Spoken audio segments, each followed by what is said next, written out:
Online Hindi classes. मैं अश्विनी कुमार राय आप सभी का आपके अपने यूट्यूब चैनल में हार्दिक स्वागत करता हूं। साथियों, आज हम कक्षा 11वीं एवं 12वीं की पाठ्यपुस्तक अव्यक्त और माध्यम के पहले इकाई यानी जनसंचार माध्यम पाठ को पढ़ेंगे और समझेंगे। इस पाठ को पढ़ते समय हम जनसंचार या संचार एवं उसके तत्व, संचार के प्रकार, संचार के कार्य, जनसंचार माध्यम, जनसंचार द्वारपाल, जनसंचार के कार्य, भारत में जनसंचार माध्यमों का विकास आदि को पढ़ेंगे और समझेंगे। आइए सबसे पहले हम देखते हैं संचार क्या है, संचार किसे कहते हैं। संचार एवं उसके तत्व। संचार शब्द की उत्पत्ति चर धातु से हुई है, जिसका अर्थ है चलना या एक स्थान से दूसरे स्थान तक पहुंचना। तो संचार सम प्लस 4 से बना है, जिसका अर्थ है एक जगह से दूसरी जगह तक जाना, पहुंचना। किसका जाना, किसका पहुंचना? तो दो या दो से अधिक व्यक्तियों के बीच सूचनाओं, विचारों और भावनाओं के आदान प्रदान को संचार कह सकते हैं। सूचनाओं, विचारों व भावनाओं को लिखित, मौखिक या दृश्य श्रव्य माध्यमों के जरिए सफलतापूर्वक एक जगह से दूसरी जगह पहुंचाना ही संचार कहलाता है। इस प्रक्रिया को अंजाम देने में मदद करने वाले तरीके को संचार माध्यम कहते हैं। यानी जिस तरीके से, जिस मीडिया से जो माध्यम होता है, जिसके माध्यम से हम अपनी बातों को पहुंचाते हैं दूसरे तक, उसे संचार माध्यम कहते हैं। यानी सूचनाओं, भावनाओं, विचारों का एक जगह का आदान प्रदान ही संचार कहलाता है। संचार के तत्व। संचार एक प्रक्रिया है, अतः इस प्रक्रिया में कई चरण या तत्व शामिल हैं, जो इस प्रकार है। पहला, स्रोत या संचारक। दूसरा, संदेश। तीसरा, माध्यम। चौथा, प्राप्तकर्ता। पांचवा, फीडबैक। छठा, शोर। यानी इन सब चीजों के माध्यम से संचार की प्रक्रिया पूरी होती है। पहला है, यहाँ पे इस आरेख के माध्यम से देख सकते हैं, संचार प्रक्रिया की शुरुआत स्रोत या संचारक से होती है। जब संचारक एक उद्देश्य के साथ अपने किसी विचार, संदेश या भावना को किसी और तक पहुंचाता है, तो संचार की प्रक्रिया की शुरुआत होती है। यानी कोई व्यक्ति जब अपनी भावना को, अपने विचार को, अपने संदेश को अन्य लोगों तक पहुंचाता है, तो वहां से संचार की प्रक्रिया शुरू होती है। संदेश। किसी भी संचारक का मुख्य उद्देश्य उसी अर्थ में प्राप्तकर्ता तक संदेश पहुंचाना होता है। संचारक को इस बात का ध्यान रखना होता है कि उसका संदेश स्पष्ट और सीधा हो, ताकि प्राप्तकर्ता यानी रिसीवर को आसानी से समझ में आ जाए। इसके लिए वह अपने संदेशों का कूटीकृत करता है। भाषा एक कूट है, यानी कोड है। हम लिखते हैं ए बी सी डी, वो एक कोड है। हम लिखते हैं क ख ग घ, वो एक कोड है। 1 2 3 एक कोड है।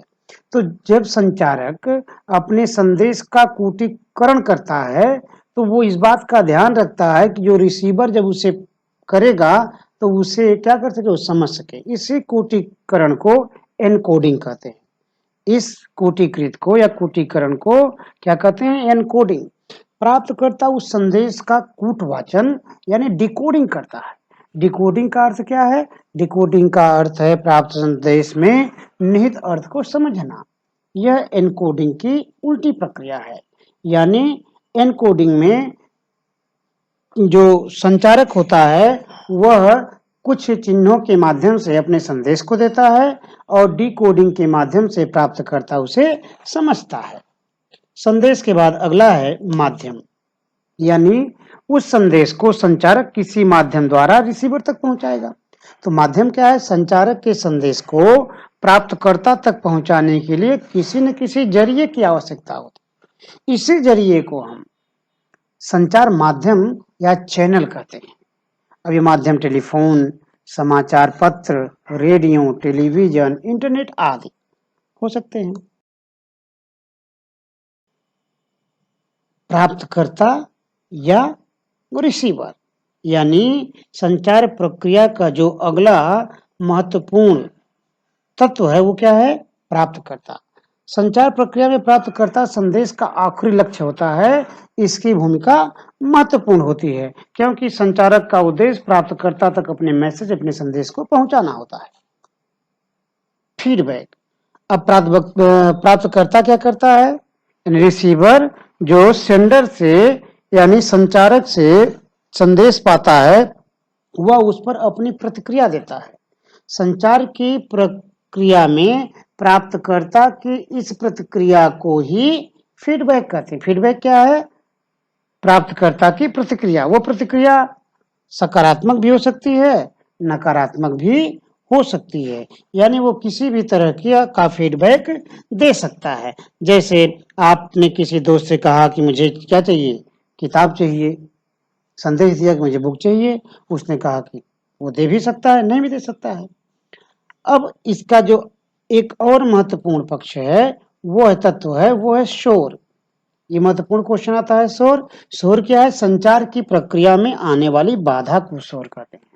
यानी संचारक से लेकर प्राप्तकर्ता के बीच में जब संदेश आता जाता है तब तक, फीडबैक तक, उस बीच में शोर काम करता है। तो शोर क्या है? संचार की प्रक्रिया में आने वाली बाधा या व्यवधान। यह कई प्रकार का हो सकता है, मानसिक से लेकर तकनीकी या भौतिकी। संचार की प्रक्रिया को हम अब इस आरेखण के माध्यम से समझ सकते हैं। पहले क्या है? स्रोत या संचारक है। संचारक के मन में कोई विचार आया, कोई संदेश है, कोई समाचार है, जो क्या करना है? ये संदेश है, समाचार है, जो क्या करना है? किसी माध्यम से भेजना। किसके पास? प्राप्तकर्ता रिसीवर के पास। रिसीवर यानी संचारक ने क्या किया? उसकी कोडिंग किया और रिसीवर उसकी डिकोडिंग किया और पढ़ा। उसके बाद उसपे क्या दिया? अपनी वो प्रतिक्रिया दिया। फीडबैक किसको दिया? संचारक को। लेकिन इस प्रक्रिया को पूरी होने में एक और पक्ष है, वो क्या है? शोर। यानी संचारक संदेश को किसी माध्यम से प्राप्तकर्ता तक भेजा, प्राप्तकर्ता उस पर संचारक को अपनी प्रतिक्रिया दिया जिसे फीडबैक कहते हैं, और इसके बीच में व्यवधान, शोर उत्पन्न हो सकता है। के प्रकार। अब हमारा अगला जो टॉपिक है इसमें टॉपिक वो क्या है? संचार के प्रकार। तो संचार हम जैसे भी रहते हैं, सोचते हैं, समझते हैं, वो कई प्रक्रियाओं से हमारा संचार होता है। यह कई प्रकार का होता है। पहला है सांकेतिक संचार। संकेतों के माध्यम से संचार होना, यानी आप संकेतों के माध्यम से किसी को बुला रहे हैं, आप हाथ जोड़ के अभिवादन कर रहे हैं, नमस्कार कर रहे हैं। अंपायर फील्ड से इशारा करता है हाथों से, तो आप उसके संकेतों को समझते हैं। ट्रैफिक पुलिस के इशारों को समझते हैं। ट्रैफिक जो लाइट होती है, रेड, ग्रीन, येलो, उसके इशारों को आप समझते हैं। ये क्या है? सांकेतिक संचार। दूसरा है मौखिक संचार। आपने किसी से कुछ कहा तो वो क्या हुआ? मौखिक संचार। अमौखिक संचार यानी लिखित रूप में हो सकता है। ये अंतःवैयक्तिक संचार, इंट्रापर्सनल। अंतःवैयक्तिक, ध्यान देना है। अंतःवैयक्तिक संचार क्या है? जब व्यक्ति अपने आप में सोचता है। इसमें संचारक भी स्वयं हम हैं और रिसीवर भी हम ही हैं। सेंडर रिसीवर दोनों हम ही हैं, एक ही व्यक्ति होता है। यह अंतःवैयक्तिक, अपने आप में होने वाली प्रक्रिया है। हम बैठे सोचते रहते हैं, विचार करते रहते हैं। इसे इंट्रापर्सनल संचार कहा जाता है। अंतरवैयक्तिक संचार, इंटरपर्सनल, दो व्यक्तियों के बीच में सूचनाओं, भावनाओं, संदेशों का आदान प्रदान। संचार की एक और प्रक्रिया समूह संचार। जब हम समूह में, ग्रुप में अपनी बात को रखते हैं, हम जब अपनी भावनाओं, सूचनाओं, संदेशों को पहुंचाते हैं तो उसे क्या कहते हैं? हम समूह संचार। जैसे कक्षा शिक्षण। कक्षा में शिक्षक जब बच्चों को एक साथ बैठाते हैं या कोई सभा, तो समूह संचार हुई। संचार के कार्य, अगला पॉइंट क्या है? संचार के कार्य। संचार का कार्य क्या है? संचार का पहला कार्य है कुछ हासिल या प्राप्त करना, यानी हम किसी से किताब मांग सकते हैं, किसी कुछ दे सकते हैं, किसी से कुछ कह सकते हैं कि हमें ये चाहिए या तुम्हें ये हम दे रहे हैं। दूसरा है नियंत्रण करना। संचार का कार्य क्या? संचार के जरिए हम किसी के व्यवहार को नियंत्रित करने की कोशिश करते हैं, यानी हम उससे एक खास तरीके से व्यवहार करने के लिए करते हैं, जैसे कक्षा में शिक्षक विद्यार्थियों को नियंत्रित करते हैं। तीसरा है संचार का कार्य सूचना देना, यानी कुछ जानने या कुछ बताने के लिए हम संचार का प्रयोग करते हैं। चौथा है अभिव्यक्ति, यानी संचार का उपयोग हम अपनी भावनाओं के व्यक्ति के लिए या अपने को एक खास तरह से प्रस्तुत करने के लिए भी करते हैं। अगला है सामाजिक संपर्क। संचार का प्रयोग हम समूह में आपसी संपर्कों को बढ़ाने के लिए भी करते हैं। संचार, जनसंचार माध्यम तथा द्वारपाल। इसमें क्वेश्चन बहुत महत्वपूर्ण है, अक्सर आता है द्वारपाल। जनसंचार में या संचार में द्वारपाल क्या है, किसे कहते हैं, आप ध्यान दीजिएगा। पहला जनसंचार, जब हम बहुत ज्यादा लोगों के साथ प्रत्यक्ष संवाद के बजाय किसी तकनीकी या यांत्रिक माध्यम के जरिए संवाद कायम करते हैं या करने की कोशिश करते हैं तो उसे जनसंचार या मास कम्युनिकेशन कहते हैं। इसके लिए हमें किसी उपकरण या माध्यम, तकनीकी माध्यम की जरूरत पड़ती है और इन्हीं माध्यमों को हम जनसंचार माध्यम कहते हैं, यानी जनसंचार की प्रक्रिया को अंजाम देने वाले माध्यमों को जनसंचार माध्यम कहते हैं। अब अगला इसमें था द्वारपाल या गेटकीपर क्या है जनसंचार में। तो द्वारपाल वह व्यक्ति या व्यक्तियों का समूह है जो जनसंचार माध्यमों से प्रकाशित या प्रसारित होने वाली सामग्रियों को नियंत्रित और निर्धारित करता है। क्या करता है?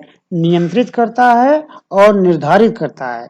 किसी जनसंचार माध्यम में कार्य करने वाले द्वारपाल ही निर्धारित करते हैं कि किस तरह की सामग्री प्रकाशित या प्रसारित की जाए। जैसे किसी समाचार पत्र में संपादक और उसके सहायक, समाचार संपादक, सहायक संपादक, उप संपादक आदि यह तय करते हैं कि समाचार पत्र में क्या छपेगा, कहाँ छपेगा, कितना छपेगा और किस तरह छपेगा। इसी तरह टीवी और रेडियो में भी द्वारपाल होते हैं जो उससे प्रसारित होने वाली सामग्रियों को निर्धारित करते हैं। तो द्वारपाल क्या है? द्वारपाल वह व्यक्ति है संचार में जो जनसंचार माध्यमों से प्रकाशित या प्रसारित होने वाली सामग्रियों को नियंत्रित और निर्धारित करता है। जनसंचार के कार्य, ये भी महत्वपूर्ण है, क्वेश्चन आता है अक्सर कि जनसंचार के कार्य क्या है। तो जनसंचार के कार्य क्या है? पहला है सूचना देना, यानी जनसंचार माध्यमों का प्रमुख कार्य है सूचना देना। हमें उनके जरिए ही दुनिया भर से सूचनाएं प्राप्त होती हैं। हमारी जरूरतों का बड़ा हिस्सा जनसंचार माध्यमों के जरिए ही पूरा होता है। दूसरा, शिक्षित करना। इसका काम क्या है? जनसंचार माध्यम के जरिए हम जागरूक बनाते हैं लोगों को, और क्या करते हैं? शिक्षित करते हैं, जनता को शिक्षित करते हैं। यहाँ शिक्षित से अच्छा उन्हें देश दुनिया के हाल से परिचित कराने और उसके प्रति सजग बनाने से है। शिक्षित का अर्थ क्या है यहाँ पे जनसंचार माध्यम में? कि देश दुनिया से लोगों को परिचित कराना तथा उनके प्रति सजग करना। तीसरा कार्य क्या है? मनोरंजन करना। जनसंचार माध्यम मनोरंजन के प्रमुख साधन है। सिनेमा, टीवी, रेडियो आदि के माध्यम से हम मनोरंजन करते हैं। चौथा, एजेंडा तय करना। क्या एजेंडा तय करना? देश समाज का एजेंडा भी ये तय करता है। जब समाचार पत्र और समाचार चैनल किसी खास घटना या मुद्दे को प्रमुखता से उठाते हैं या उन्हें व्यापक कवरेज देते हैं तो वे घटनाएं या मुद्दे आम लोगों में चर्चा के विषय बन जाते हैं। किसी घटना या मुद्दे को चर्चा का विषय बनाकर जनसंचार माध्यम सरकार और समाज को उस पर अनुकूल प्रतिक्रिया करने के लिए बाध्य करते हैं। यानी यह एक प्रमुख कार्य है कि लोगों को जागरूक करने के साथ साथ सबका ध्यान अपनी ओर आकर्षित करवाना और लोगों को उसे परिचित करवाना। जनसंचार का अगला कार्य क्या है? जनसंचार का अगला कार्य है निगरानी करना। तो किसकी निगरानी करना? वो निगरानी करना है सरकार और संस्थाओं के कामकाज पर निगरानी करना। अगर सरकार कोई गलत कदम उठाती है या किसी संगठन संस्था में कोई अनियमितता बरती जा रही है तो उसे लोगों के सामने लाने की जिम्मेदारी जनसंचार माध्यमों पर है। जनसंचार का अगला कार्य है विचार विमर्श का मंच। ये भी एक महत्वपूर्ण है। इसके जरिए विभिन्न विचार लोगों के सामने पहुंचते हैं। जैसे किसी समाचार पत्र के संपादकीय पृष्ठ पर किसी घटना या मुद्दे पर विभिन्न विचार रखने वाले लेखक अपनी राय व्यक्त करते हैं। इसी तरह संपादक के नाम चिट्ठी है, स्तंभ लेखन है आदि। तो जनसंचार माध्यम के ये प्रमुख कार्य हैं: सूचना देना, शिक्षित करना, मनोरंजन करना, एजेंडा तय करना, निगरानी करना, विचार विमर्श के मंच। माध्यम। अब जनसंचार माध्यम क्या है, इसे हम देखेंगे। जनसंचार माध्यम हम पहले बता चुके हैं कि जनसंचार की प्रक्रिया को पूरी करने वाले जो सहायक जरिए होते हैं उसे हम जनसंचार माध्यम कहते हैं। अब इसमें क्या है? सबसे पहले समाचार पत्र, पत्रिकाएं।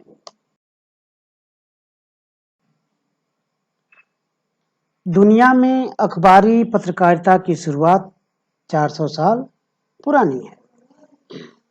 भारत में इसकी शुरुआत 1780 में जेम्स ऑगस्ट हिकी के बंगाल गजट पत्र से माना जाता है। क्वेश्चन आ सकता है भारत का पहला समाचार पत्र तो कौन है? बंगाल गजट। भारत का पहला समाचार पत्र कब प्रकाशित हुआ? तो 1780 में। भारत के पहले समाचार पत्र के संपादक कौन है? James August Hicky. भारत का पहला समाचार पत्र कहाँ से प्रकाशित हुआ? तो कहाँ से? कोलकाता से। हिंदी का पहला साप्ताहिक पत्र या हिंदी का पहला पत्र कौन है? उदंत मार्तंड। जुगल किशोर शुक्ल इसके संपादक हैं।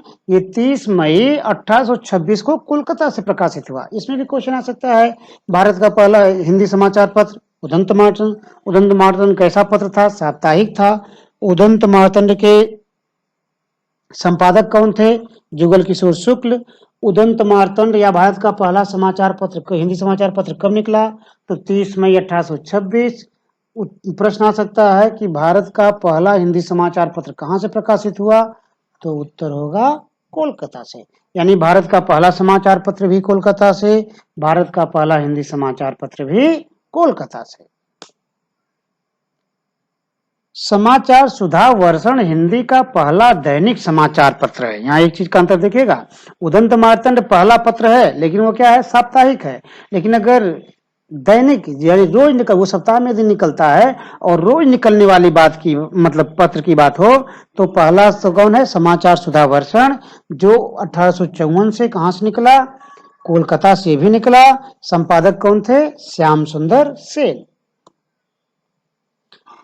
क्वेश्चन आ सकता है आजादी पूर्व प्रमुख समाचार पत्र पत्रिकाएं तो कौन सी हैं? केसरी, हिंदुस्तान, आज, सरस्वती, हंस, प्रताप, प्रदीप आदि।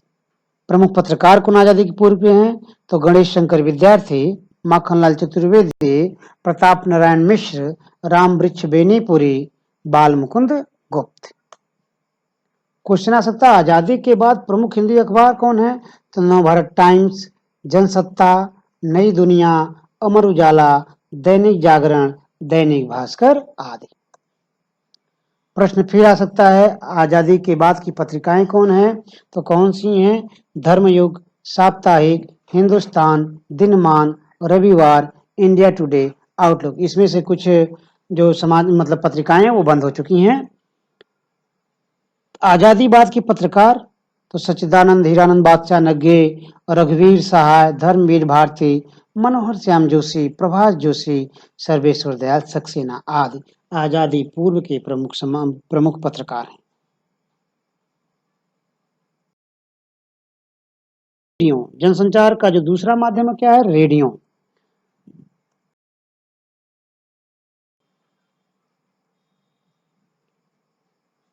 अठारह में इटली में इलेक्ट्रिक इंजीनियर जी मार्कोनी ने ध्वनि तरंगों के माध्यम से संदेश को एक जगह से दूसरी जगह भेजने में सफलता प्राप्त की और यहीं से रेडियो की शुरुआत मानी जाती है। यानी रेडियो का आविष्कार किसने किया? जी मार्कोनी। जी मार्कोनी कौन थे? इलेक्ट्रिक इंजीनियर थे। रेडियो का आविष्कार कब हुआ? 1895 में। रेडियो का आविष्कार कहाँ हुआ? इटली में हुआ। शुरुआती रेडियो स्टेशन 1892 में अमेरिका के पिट्सबर्ग, न्यूयॉर्क तथा शिकागो में खुले। भारत में भी इसकी शुरुआत लगभग इसी समय से मानी जाती है। 1921 में मुंबई में टाइम्स ऑफ इंडिया ने डाक विभाग के सहयोग से संगीत कार्यक्रम प्रसारित किया। यानी भारत में पहला कोई कार्यक्रम रेडियो के माध्यम से अगर किया गया तो कब किया गया? 1921 में। किसने किया? टाइम्स ऑफ इंडिया ने। किसके सहयोग से? डाक विभाग के सहयोग से। 1936 में ऑल इंडिया रेडियो की स्थापना हुई। क्वेश्चन आ सकता है कि ऑल इंडिया रेडियो की स्थापना कब हुई? तो 1936। आजादी के समय तक देश में कुल 9 रेडियो स्टेशन थे, जो लखनऊ, दिल्ली, बंबई, कोलकाता, मद्रास, तिरुचिरापल्ली, ढाका, लाहौर तथा पेशावर।